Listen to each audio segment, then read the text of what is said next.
Hello friends, नमस्कार, आदाब, सत श्री अकाल।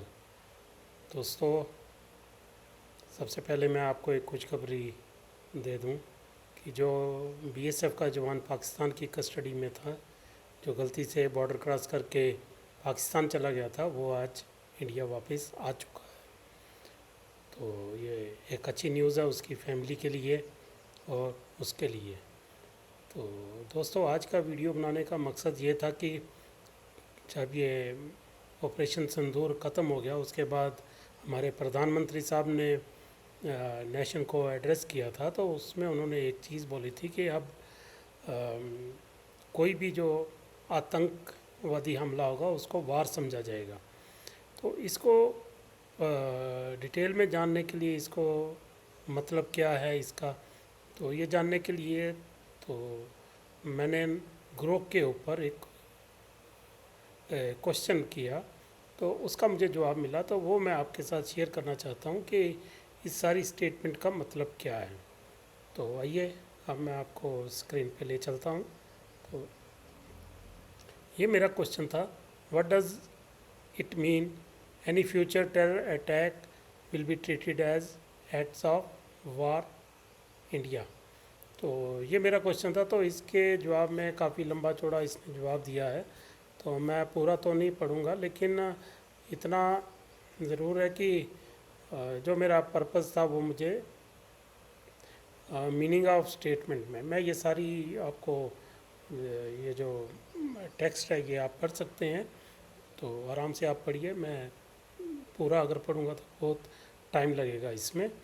तो मीनिंग ऑफ द स्टेटमेंट जो है वो redefinition of terrorism as war policy shift. ये इंडिया का एक मेजर पॉलिसी शिफ्ट हुआ है, जिसमें India has historically treated terrorist attacks as criminal और security issues, responding with law enforcement, intelligence operation और limited military strikes.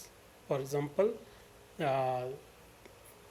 2016 Uri surgical strikes और 2019 Balakot air strikes.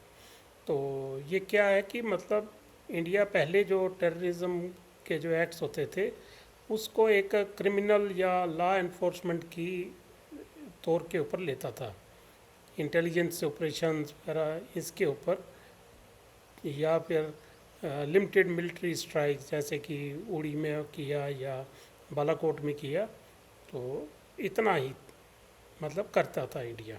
लेकिन by equating future terror attacks with act of war, कि अब जो future में जो act of terror होंगे उनको वार के साथ इक्वेट करने का मतलब है India is signalling that such incidents will be viewed as direct assaults on its sovereignty akin to state sponsored aggression.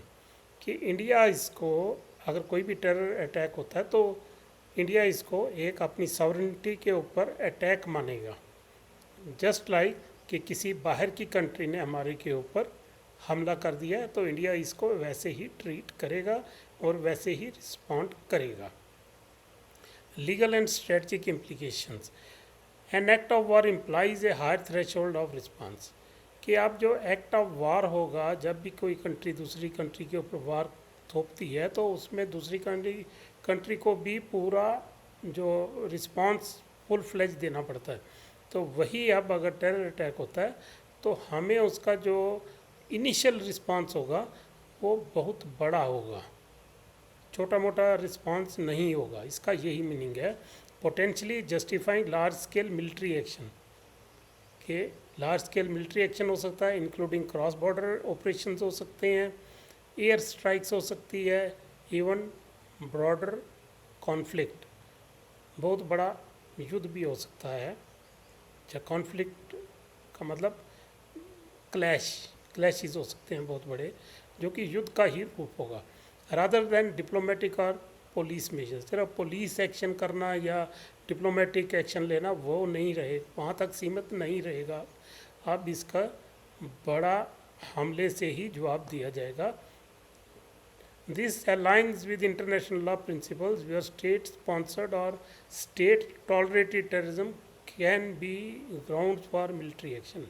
कि ये जो इंटरनेशनल प्रिंसिपल्स हैं, इंटरनेशनल लॉ के जो प्रिंसिपल्स हैं, ये उसके बिल्कुल मैच करता है कि अगर स्टेट स्पॉन्सर्ड टेररिज्म, जो कि जैसे एक कंट्री, जो स्टेट मीन्स एक कंट्री अगर टेररिज्म को बढ़ावा दे रही है और जो वो टेररिज्म के एक्ट्स वो कर रहे हैं, या स्टेट उनको बर्दाश्त कर रही है, जैसे कि पाकिस्तान ही बोलता है कि हमारे अंदर भी इतना टेररिज्म है, तो अगर वो बर्दाश्त कर रहे हैं तो फिर भी अगर वो उसकी वजह से अगर इंडिया के ऊपर भी हमला होता है, टेररिस्ट अटैक करते हैं, तो वो भी उसकी ज़िम्मेवारी होगी। वो पाकिस्तान पर इंडिया अटैक करने के लिए वो एक सफिशेंट ग्राउंड होगी। तो मतलब ये एक बहुत बड़ा हमारे लिए एक अच्छी बात है कि अगर इंडिया इतना प्रोएक्टिव हो के अगर इस चीज़ के साथ डील करेगा, तो इसमें ज़रूरी है कि थोड़ा सा केयर की ज़रूरत है, बट फिर भी पाकिस्तान को समझना पड़ेगा कि अब इंडिया ऐसी हरकतों को बर्दाश्त करने वाला नहीं है।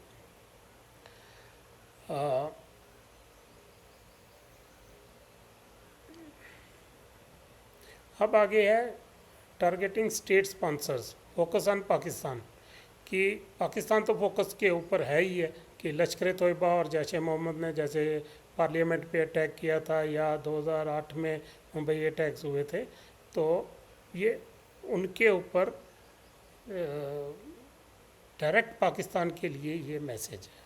लेकिन इसमें मैसेज टू अदर एक्टर्स भी है, ये सिर्फ पाकिस्तान के लिए नहीं है, मेन तो पाकिस्तान के लिए है ये मैसेज। लेकिन while Pakistan is the primary target, the policy could apply to any state or non-state actor।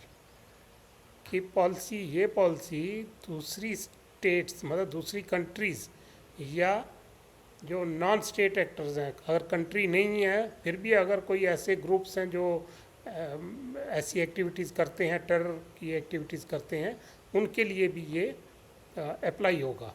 जैसे कि चाइना और insurgent groups facilitating terrorism against India, broadening the scope of deterrence.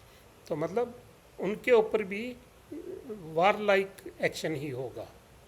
अब टेररिज्म में जो लोग इन्वॉल्व हैं उनको ये समझ जाना चाहिए कि इसका अब रिएक्शन बहुत सख्त होने वाला है फ्रॉम डे वन।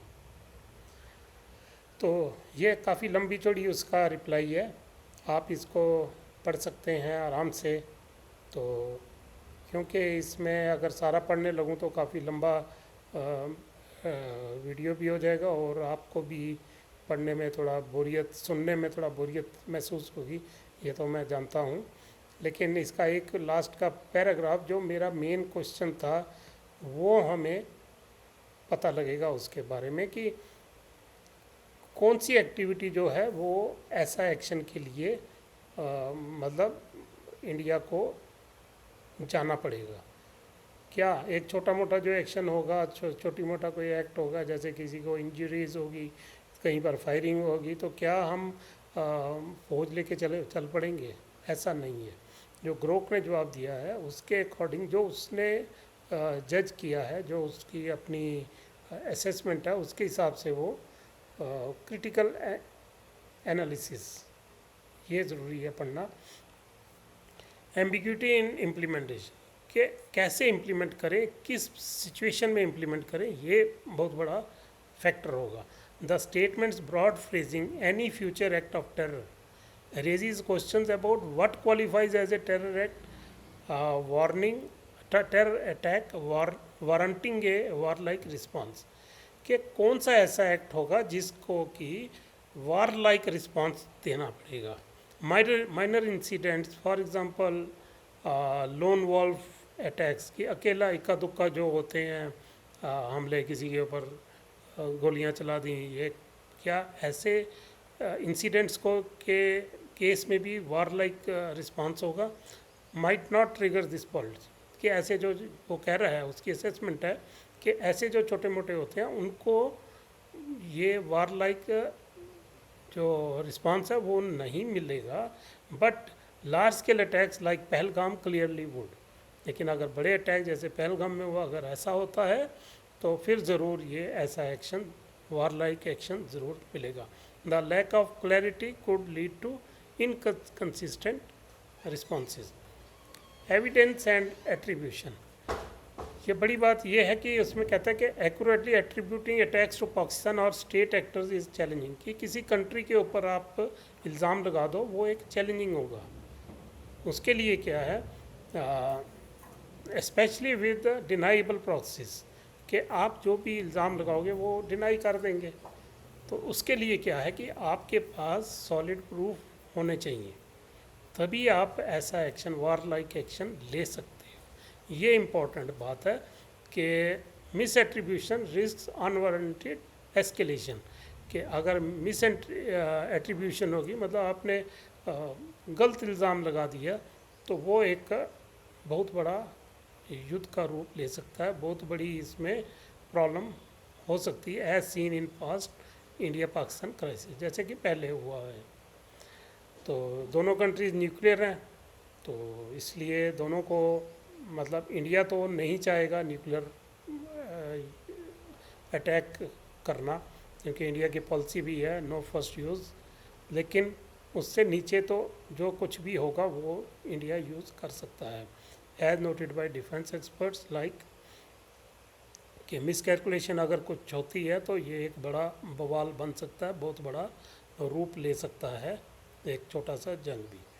तो ये आगे इसमें कंक्लूजन भी इसने दिया हुआ है, आप इसको आराम से पढ़ सकते हो। तो बड़ी बात यह है कि आज तक जो मेरी नज़र में जो एक ऐसा एक्शन हुआ है जिस टेरर एक्ट को एक्ट ऑफ वार समझ के फिर वार शुरू हो गया, वो था जब ट्विन टावर्स यूएस में जो 9/11 का अटैक हुआ था, उसके एक महीने के बाद यूएसए ने ये अपना अफ़गानिस्तान के ऊपर अटैक किया था। उसको कुछ सबूत मिले होंगे कि इसमें अलकायदा और तालिबान का हाथ है, तो वो अपनी पूरी फुल फ्लेज आर्मी लेके वहाँ पहुँच के तो उन्होंने उसका अटैक किया। तो उस अटैक में 20 साल लग गए यूएसए को वहाँ पर। तो इसमें जो यूएस का जो अटैक था, या जो यूएस का वो जो वार हुआ था, जो इनका जंग हुआ था काफ़ी देर तक चला, जो 20 साल तक, तो उसमें कोई यूएसए के 1822 सिविलियंस मारे गए, लेकिन वो सिविलियंस अमेरिका में नहीं मारे गए। वो सिविलियंस वो लोग थे जो आर्मी के, अमेरिकन आर्मी या उनके अलाइज की आर्मीज़ के साथ जो लोग आए हुए थे, जैसे कॉन्ट्रैक्टर्स हो गए, जैसे और जो वर्किंग जो सपोर्ट होती है वर्किंग के लिए, जो सपोर्टिंग वर्कर्स होते हैं, तो उन लोगों को नुकसान हुआ 1822 लोगों का। तो बट हमारे केस में क्या है कि हम लोग डायरेक्ट सिविलियन जो हैं, हम डायरेक्ट पाकिस्तान के टारगेट में हैं। यूएसए में बैठे हुए यूएसए के जो सिविलियन थे वो अलकायदा या इनके टारगेट पर नहीं थे, अफ़गानिस्तान से होके वो उनके ऊपर हमला नहीं किया उन्होंने, ना ही कर सकते थे। लेकिन हमारे ऊपर पाकिस्तान बैठा हुआ है। अगर आप पुंछ जाओ, अगर और बॉर्डर एरियाज़ में या एलओसी के ऊपर जाओ, तो आपको मिलेगा कि हमारे जो टाउन्स हैं वो बिल्कुल नीचे हैं और पहाड़ियों के ऊपर पाकिस्तान की पिकेट्स हैं। इन चीज़ों का केयर मतलब ध्यान रखना चाहिए, जो भी नेक्स्ट पॉलिसी है उसमें अगर जब भी ज़रूरत पड़े अगर एक्शन लेने की, तो इन चीज़ों को मद्देनज़र रखना पड़ेगा गवर्नमेंट को, सो दैट सिविलियन लॉसेस ना हों। तो क्योंकि पाकिस्तान तो चाहेगा, अभी भी जो उसने सिविलियन किलिंग्स की है, मुझे लगता है उसका मकसद यही था कि हम सिविलियंस के ऊपर अटैक करेंगे तो इंडियन फोर्सेस जो हैं, इंडियन जो आर्मी है ये वापस चली जाएगी, तो हमारा बचाव हो जाएगा। और आगे भी ये ऐसा ही करेगा, मुझे तो लगता है, क्योंकि वो बाज आने वाला नहीं है। तो उसके इंटरनल जो सिचुएशन है वो भी ठीक नहीं है, हालात ठीक नहीं है, फाइनेंशियली वो काफ़ी कमज़ोर हो चुके हैं, तो पॉलिटिकली भी वहाँ पर काफ़ी प्रॉब्लम्स हैं। तो वो जब भी इंडिया कोई एक्शन लेगा तो हमें बड़े फूक के कदम रखना पड़ेगा सो दैट सिविलियंस उसका जो पाकिस्तान का शिकार ना हो जाए, क्योंकि जो सिविलियंस बेचारे हैं वो तो सिटिंग डक्स हैं, सोए सोए हुए लोग मारे गए, जो कई लोग भाग रहे थे तो वो भी मारे गए इसमें। तो इसलिए उस चीज़ का केयर करना पड़ेगा, और ऐसा ना हो कि हर 6 महीने या साल के बाद हमें आर्मी को बॉर्डर्स के ऊपर लेना पड़ेगा। हमें थोड़ा अपना सिक्योरिटी सेटअप को भी टाइट करना पड़ेगा कि वो अंदर कैसे आ सकते हैं। तो 200 किलोमीटर 300 किलोमीटर तक आके वो हमारे अंदर आके ऐसी एक्टिविटीज़ कर जाते हैं, तो वो उसके ऊपर भी हमें थोड़ा सा ध्यान देना पड़ेगा। बाकी हर 6 महीने साल के बाद या 2 साल के बाद वार कंट्री भी बर्दाश्त करने के काबिल नहीं है, चाहे वो इंडिया हो या पाकिस्तान। चलो पाकिस्तान को जो होता है होने दो, हम अपने इंडिया की बात करें। ना ही सिविलियंस इस पोजीशन में है कि वो लोग इतने लॉसेस बियर कर सकें हर 6 महीने साल 2 साल के बाद। तो इतनी सी बात करनी थी। Thank you very much. मिलते हैं फिर किसी और टॉपिक के ऊपर। Have a nice day. Thank you friends.